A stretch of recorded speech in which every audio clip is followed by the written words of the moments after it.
Le dernier amour du prince Genji. Marguerite Yourcenar.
Lorsque Genji le resplendissant, le plus grand séducteur qui ait jamais étonné l'Asie, eut atteint sa 50e année, il s'aperçut qu'il fallait commencer à mourir. Sa deuxième femme, Murasaki, la princesse Violette, qu'il avait tant aimée à travers tant d'infidélités contradictoires, l'avait précédé dans un de ces paradis où vont les morts qui ont acquis quelques mérites au cours de cette vie changeante et difficile. Et Genji se tourmentait de ne pouvoir se rappeler exactement son sourire, ou encore la grimace qu'elle faisait avant de pleurer.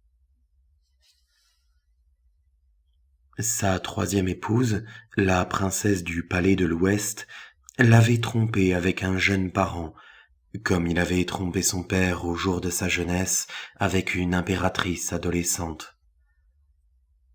La même pièce recommençait sur le théâtre du monde, mais il savait cette fois que ne lui serait plus réservé que le rôle de vieillard, et à ce personnage, il préférait celui de fantôme. C'est pourquoi il distribua ses biens, pensionna ses serviteurs, et s'apprêta à aller finir ses jours dans un ermitage qu'il avait pris soin de faire construire au flanc de la montagne.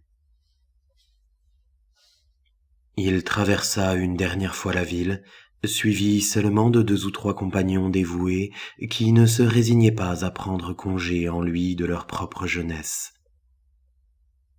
Malgré l'heure matinale, des femmes pressaient leur visage contre les fines lattes des persiennes. Elles chuchotaient à haute voix que Genji était encore très beau, ce qui prouva une fois de plus au prince qu'il était grand temps de partir. On mit 3 jours à atteindre l'ermitage situé en pleine sauvagerie champêtre. La maisonnette s'élevait au pied d'un érable centenaire. Comme c'était l'automne, les feuilles de ce bel arbre recouvraient son toit de chaume d'une toiture d'or. La vie dans cette solitude s'avéra plus simple et plus rude encore qu'elle ne l'avait été au cours du long exil à l'étranger subi par Genji durant sa jeunesse orageuse. Et cet homme raffiné put enfin goûter tout son soul au luxe suprême qui consiste à se passer de tout. Bientôt, les premiers froids s'annoncèrent. Les flancs de la montagne se recouvrirent de neige comme des amples plis de ces vêtements ouatés qu'on porte en hiver, et le brouillard étouffa le soleil. De l'aube au crépuscule, à la maigre lueur d'un brasero avare, Genji lisait les Écritures et trouvait à ces versets austères une saveur qui manquait désormais pour lui au plus pathétique vers d'amour. Mais il s'aperçut bientôt que sa vue faiblissait, comme si toutes les larmes qu'il avait versées sur ses fragiles amantes lui avaient brûlé les yeux, et il lui fallut se rendre compte que les ténèbres pour lui commenceraient avant la mort. De temps à autre, un courrier transi arrivait de la capitale, clopinant sur ses pieds gonflés de fatigue et d'engelure, et lui présentait respectueusement des messages de parents ou d'amis qui désiraient lui rendre encore une fois visite dans ce monde avant les rencontres infinies et incertaines de l'autre vie.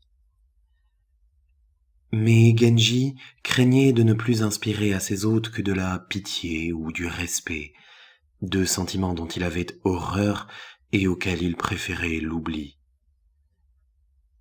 Il secouait tristement la tête, et ce prince renommé jadis pour son talent de poète et de calligraphe renvoyait le messager chargé d'une feuille blanche. Peu à peu, les communications avec la capitale se ralentirent. Le cycle des fêtes saisonnières continuait à tourner loin du prince qui jadis les dirigeait d'un coup d'éventail, et Genji, abandonné sans vergogne aux tristesses de la solitude, aggravait sans cesse son mal-dieu, car il n'avait plus honte de pleurer. 2 ou 3 d'entre ses anciennes maîtresses lui avaient proposé de venir partager son isolement plein de souvenirs. Les lettres les plus tendres émanaient de la dame du village des fleurs qui tombent. C'était une ancienne concubine de moyenne naissance et de médiocre beauté. Elle avait fidèlement servi de dame d'honneur aux autres épouses de Genji, et pendant 18 ans, elle avait aimé le prince sans jamais se lasser de souffrir. Il lui rendait de temps à autre des visites nocturnes, et ces rencontres, bien que rares comme des étoiles dans une nuit pluvieuse, avaient suffi à éclairer la pauvre vie de la dame du village des fleurs qui tombent. Ne se faisant d'illusions ni sur sa beauté, ni sur son esprit, ni sur sa naissance, la dame, seule parmi tant de maîtresses, gardait à Genji une douce reconnaissance, car elle ne trouvait pas tout naturel qu'il l'eût aimée. Comme ses lettres restaient sans réponse, elle loua un modeste équipage et se fit conduire à la cabane du prince solitaire. Elle poussa timidement la porte faite d'un treillis de branchages. Elle s'agenouilla, avec un humble petit rire, pour s'excuser d'être là. C'était l'époque où Genji reconnaissait encore le visage de ses visiteurs, quand ils s'approchaient de très près. Une rage amère le saisit devant cette femme qui réveillait en lui les plus poignants souvenirs des jours morts, moins par l'effet de sa propre présence que parce que ses manches restaient encore imprégnées du parfum dont se servaient ces femmes défuntes. Elle le suppliait tristement de la garder au moins comme servante. Impitoyable pour la première fois, il la chassa. Mais elle avait conservé des amis parmi les quelques vieillards qui assuraient le service du prince, et ceux-ci parfois lui faisaient tenir des nouvelles. Cruelle à son tour pour la première fois de sa vie, elle surveillait de loin les progrès de la cécité de Genji, comme une femme impatiente de rejoindre son amant atteint la complète tombée du soir. Lorsqu'elle le sut presque complètement aveugle, elle dépouilla ses vêtements de ville et endossa une robe courte et grossière comme en portent les jeunes paysannes. Elle natta ses cheveux à la façon des filles des champs. Elle se chargea d'un ballot d'étoffe et de poteries comme on en vend aux foires de village.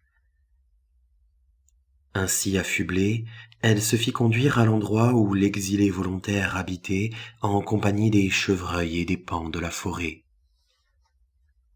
Elle fit à pied la dernière partie du trajet, afin que la boue et la fatigue l'aidassent à jouer son rôle.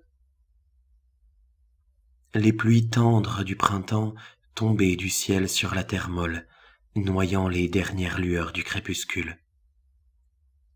C'était l'heure où Genji, enveloppé de sa stricte robe de moine, se promenait lentement le long du sentier d'où ses vieux serviteurs avaient soigneusement écarté le moindre caillou pour l'empêcher de buter. Son visage vacant, désaffecté, terni par la cécité et les approches de l'âge, ressemblait à un miroir plombé où s'était jadis reflété de la beauté, et la dame du village des fleurs qui tombent n'eut pas besoin de feindre pour se mettre à pleurer. Ce bruit de sanglots féminins fit tressaillir Genji, qui s'orienta lentement du côté d'où venaient ses larmes. « Qui es-tu, femme ?» dit-il avec inquiétude. « Je suis Ukifune, la fille du fermier Sohei, » dit la dame en n'oubliant pas d'adopter l'accent du village. « Je suis allée à la ville avec ma mère pour acheter des étoffes et des marmites, car on me marie à la prochaine lune. Et voici que je me suis égarée dans les sentiers de la montagne, et je pleure, car j'ai peur des sangliers, des démons, du désir des hommes et des fantômes des morts. »« Tu es toute trempée, jeune fille, » dit le prince en posant la main sur son épaule. Elle était en effet mouillée jusqu'aux os. Le contact de cette main si connue la fit tressaillir de la pointe de ses cheveux à l'orteil de son pied nu, mais Genji put croire qu'elle grelottait de froid. « Viens dans ma cabane, » reprit le prince d'une voix engageante. « Tu pourras te réchauffer à mon feu, bien qu'il contienne moins de charbon que de cendre. » La dame le suivit en prenant soin d'imiter la démarche niaise d'une paysanne. Tous deux s'accroupirent devant le feu presque morts. Genji tendait ses mains vers la chaleur, mais la dame dissimulait ses doigts trop délicats pour une fille des champs. « Je suis aveugle, » soupira Genji au bout d'un instant. « Tu peux sans scrupule ôter tes vêtements mouillés, jeune fille, et te chauffer nue devant mon feu. » La dame ôta docilement sa robe de paysanne. Le feu rosissait son corps mince qui semblait taillé dans l'ambre le plus pâle. Soudain, Genji murmura. « Je t'ai trompée, jeune fille, car je ne suis pas encore complètement aveugle. Je te devine à travers un brouillard qui n'est peut-être que le halo de ta propre beauté. Laisse-moi poser la main sur ton bras qui tremble encore. » C'est ainsi que la dame du village des fleurs qui tombent redevint la maîtresse du prince Genji qu'elle avait humblement aimé pendant plus de 18 ans. Elle n'oublia pas d'imiter les larmes et les timidités d'une jeune fille à son premier amour. Son corps était resté étonnamment jeune, et la vue du prince était trop faible pour distinguer ses quelques cheveux gris. Quand leurs caresses eurent pris fin, la dame s'agenouilla devant le prince et lui dit « Je t'ai trompé, prince. Je suis bien Ukifune, la fille du fermier Sohei, mais je ne me suis pas égarée dans la montagne. La gloire du prince Genji s'est répandue jusqu'au village, et je suis venue de mon plein gré afin de découvrir l'amour dans tes bras. » Genji se leva en chancelant, comme un pin qui vacille sous le choc de l'hiver et du vent. Il s'écria d'une voix sifflante. « Malheur à toi, qui viens de me rappeler le souvenir de mon pire ennemi, le beau prince aux yeux vifs dont l'image me tient éveillé toutes les nuits. Va-t'en. » Et la dame du village des fleurs qui tombent s'éloigna, regrettant l'erreur qu'elle venait de commettre.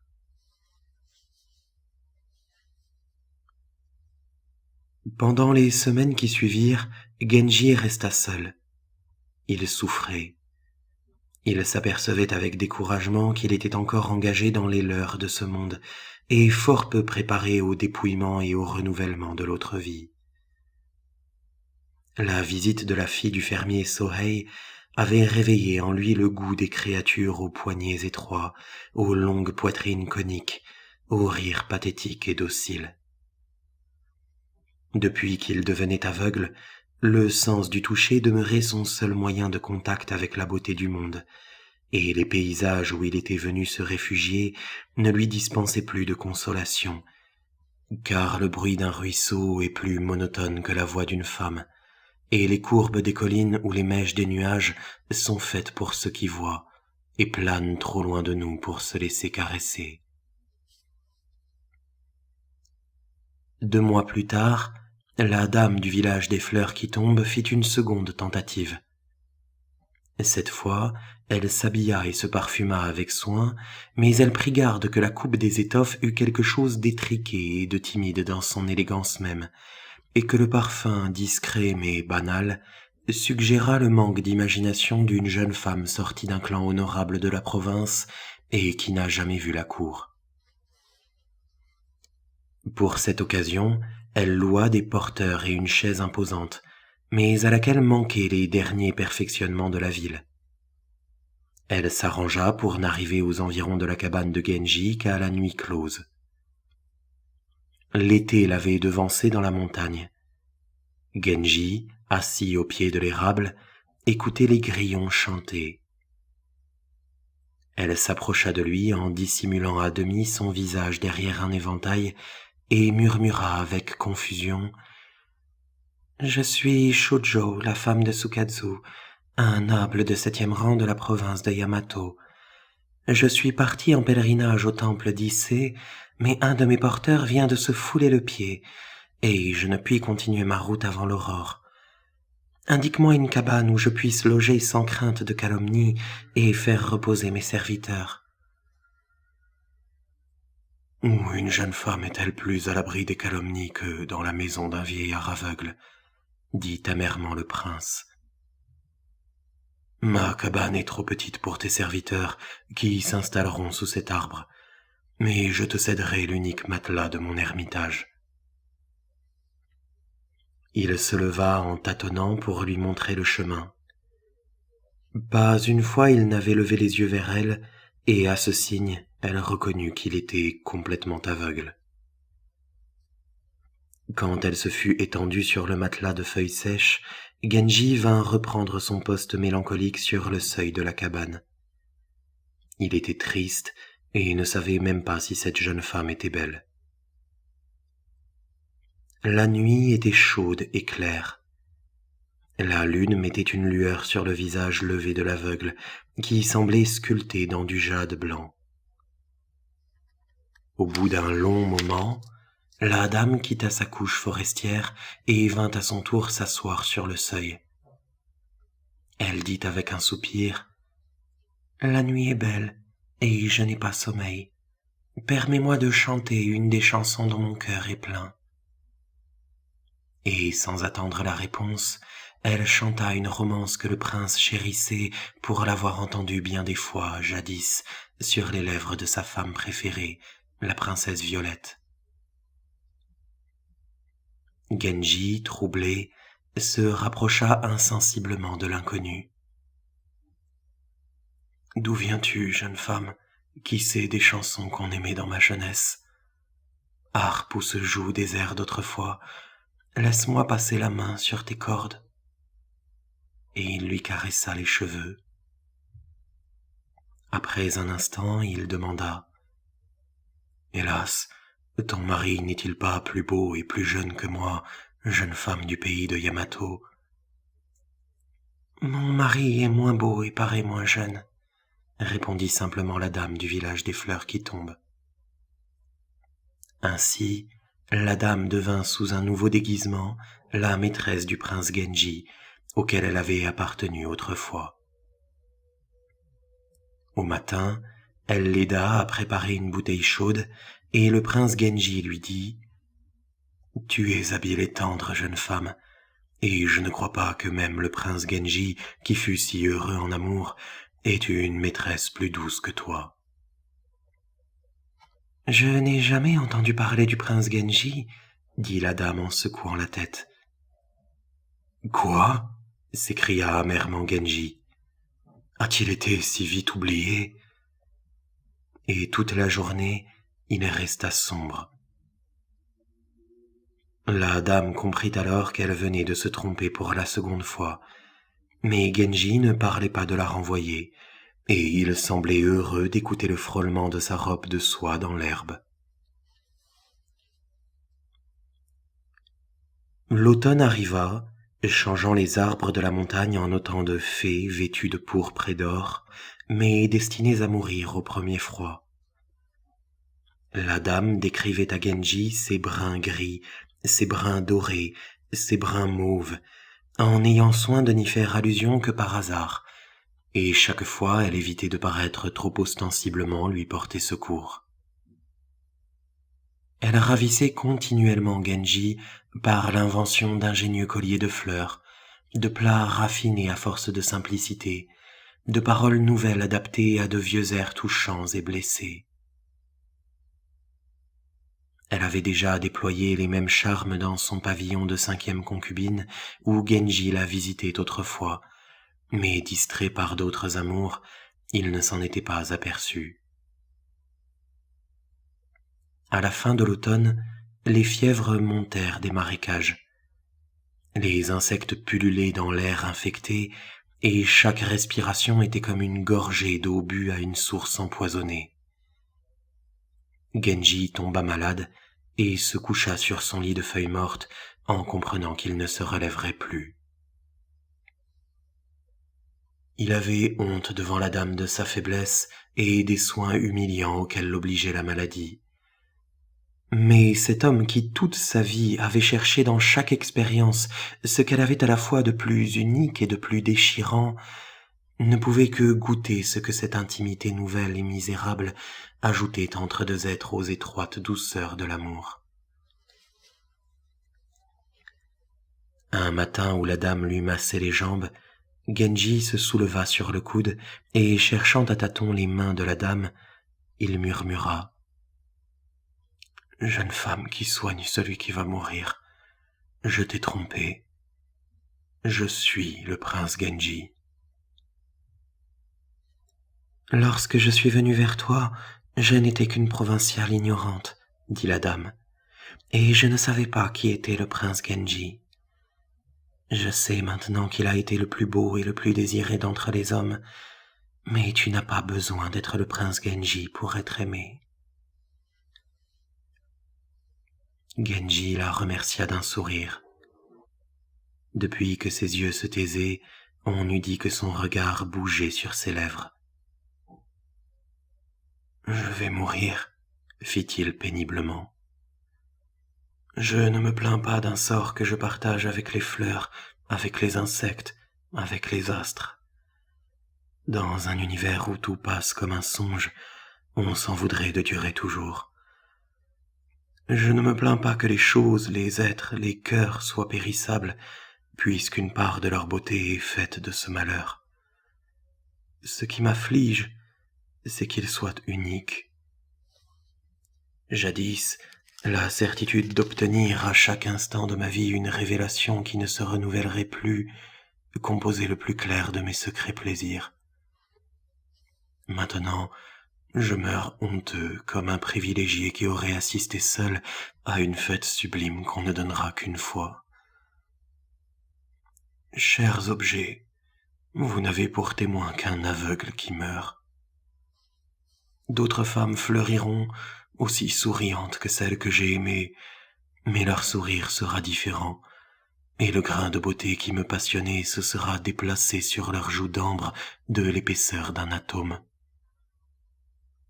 D'autres cœurs se briseront sous le poids d'un insupportable amour, mais leurs larmes ne seront pas nos larmes. Des mains moites de désir continueront de se joindre sous les amandiers en fleurs, mais la même pluie de pétales ne s'effeuille jamais deux fois sur le même bonheur humain. Ah, je me sens pareil à un homme emporté par une inondation, qui voudrait au moins trouver un coin de terre laissé à sec pour y déposer quelques lettres jaunies et quelques éventails aux nuances fanées. Que deviendras-tu quand je ne serai plus là pour m'attendrir sur toi, souvenir de la princesse bleue, ma première femme, à l'amour de qui je n'ai cru que le lendemain de sa mort? Et toi, souvenir désolé de la dame du pavillon des Volubilis, qui mourut dans mes bras parce qu'une rivale jalouse avait tenu à être seule à m'aimer? Et vous, souvenirs insidieux de ma trop belle marâtre et de ma trop jeune épouse, qui se chargèrent de m'apprendre tour à tour ce qu'on souffre à être le complice ou la victime d'une infidélité. Et toi, souvenir subtil de la dame cigale du jardin, qui se déroba par pudeur, de sorte que je dus me consoler auprès de son jeune frère, dont le visage enfantin reflétait quelques traits de ce timide sourire de femme. Et toi, cher souvenir de la dame de la longue nuit, qui fut si douce et qui consentit à n'être que la troisième dans ma maison et dans ma cour. Et toi, pauvre petit souvenir pastoral de la fille du fermier Soheil, qui n'aimait en moi que mon passé. Et toi surtout, toi, souvenir délicieux de la petite Shujo, qui me masse en ce moment les pieds, et qui n'aura pas le temps d'être un souvenir. Shujo que j'aurais voulu rencontrer plus tôt dans ma vie, mais il est juste aussi qu'un fruit soit réservé pour l'arrière-automne. Grisé de tristesse, il laissa retomber sa tête sur son dur oreiller. La dame du village des fleurs qui tombent se pencha sur lui et murmura toute tremblante. « N'y avait-il pas dans ton palais une autre femme dont tu n'as pas prononcé le nom? N'était-elle pas douce? Ne s'appelait-elle pas la dame du village des fleurs qui tombent? Ah, souviens-toi !» Mais déjà les traits du prince Genji avaient acquis cette sérénité qui n'est réservée qu'aux morts. La fin de toute douleur avait effacé de son visage toute trace de satiété ou d'amertume, et semblait lui avoir persuadé à lui-même qu'il avait encore 18 ans. La dame du village des fleurs qui tombent se jeta sur le sol en hurlant au mépris de toute retenue. Ses larmes salées dévastaient ses joues comme une pluie d'orage, et ses cheveux arrachés par poignées s'envolaient comme de la bourre de soie. Le seul nom que Genji avait oublié, c'était précisément le sien.